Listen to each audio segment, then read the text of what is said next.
It seemed like the shooting went on forever. Every time I lift my head up to see what was going on around me, I was seeing people get shot, people getting mowed down, hostages, everything just getting mowed down. I put my head back down. What's your feeling about what you know of the unfolding facts of Attica? Nixon and Rockefeller wanted to maintain their power, so they were willing to lie, they were willing to cheat, they were willing to be heavy-handed, they were willing to infiltrate, they were willing to set up people to be killed, and they did that. I think we were all pawns. Not just the inmates, the hostages, and all of our families, and anybody involved was a pawn to his own political expectations and the political control that they were able to express in the interpretation of this event. I think that the cover-up started as soon as the shooting started, and actually I think that the plan for the cover-up started before the shooting, before they ever opened fire.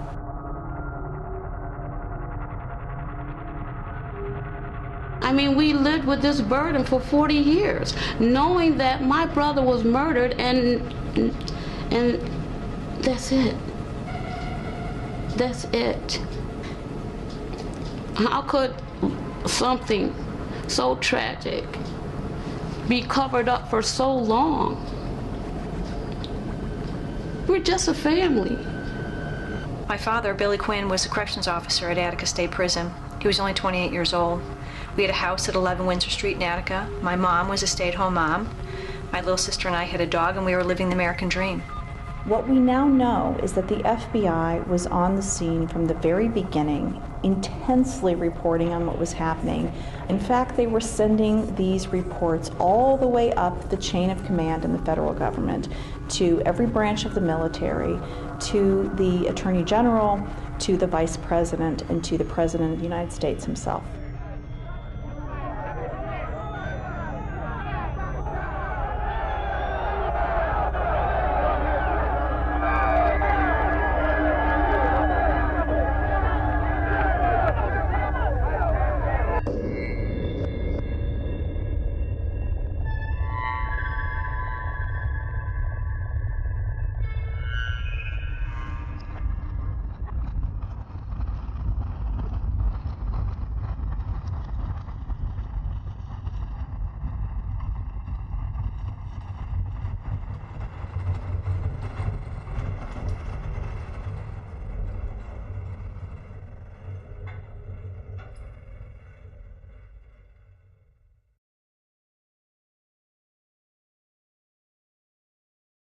I grew up in Attica, New York, which is a small town in upstate New York, a company town, so to speak, and the company was the Attica State Prison.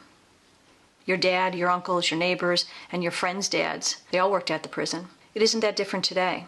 In 1971, many of the inmates came from large cities, which led to a real clash of cultures between the inmates and the guards. It was a time of turmoil and protest and violence. It was a very unsettling and sometimes frightening time for a lot of people. Well, the conditions at Attica in the 60s and 70s were quite grim. The institution was built in the 30s. It was incredibly archaic. In fact, it looked in 1971 exactly the same as it looked in 1932.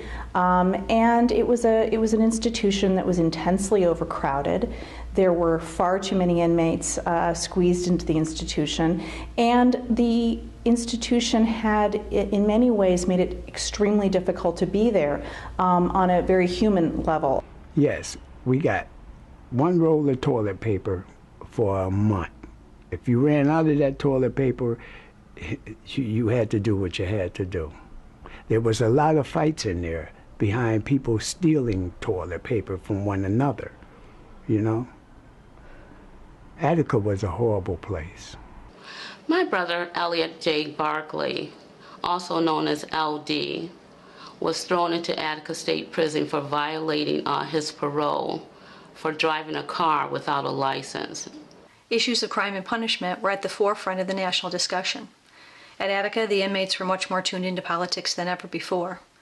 They protested to the Commissioner of Corrections, Russell Oswald, about the conditions. The Corrections Union had disputes with the state about overcrowding. Commissioner Oswald promised to help, but changing these conditions in a place like Attica wasn't going to happen quickly, if at all. With President Nixon in the White House and Governor Rockefeller in Albany, politicians were very aware that the people in towns like mine were very concerned about maintaining law and order.